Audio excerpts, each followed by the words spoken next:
வேதம் கேட்போம். 63 சங்கீதம். தாவீது யூதாவின் வனாந்திரத்தில் இருக்கையில் பாடின சங்கீதம். தேவனே, நீர் என்னுடைய தேவன், அதிகாலமே உம்மை தேடுகிறேன். வறண்டதும் விடாய்த்ததும் தண்ணீரற்றதுமான நிலத்திலே என் ஆத்துமா உம்மேல் தாகமாயிருக்கிறது. என் மாம்சமானது உம்மை வாஞ்சிக்கிறது. இப்படியே பரிசுத்த ஸ்தலத்தில் உம்மை பார்க்க ஆசையாயிருந்து உமது வல்லமையையும் உமது மகிமையையும் கண்டேன். ஜீவனை பார்க்கிலும் உமது கிருபை நல்லது. என் உதடுகள் உம்மை துதிக்கும். என் ஜீவனுள்ள மட்டும் நான் உம்மை துதித்து உமது நாமத்தை சொல்லி கையெடுப்பேன். நினத்தையும் கொழுப்பையும் உண்டது போல என் ஆத்துமா திருப்தியாகும்.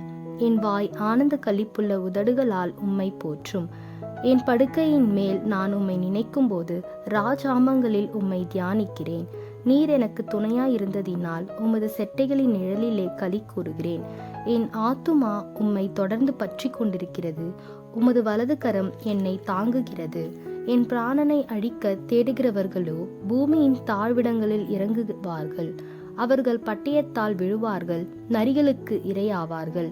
ராஜாவோ தேவனில் களி கூறுவார். அவர் பேரில் சத்தியம் பண்ணுகிறவர்கள் யாவரும் மேன்மை பாராட்டுவார்கள். பொய் பேசுகிறவர்களின் வாய் அடைக்கப்படும்.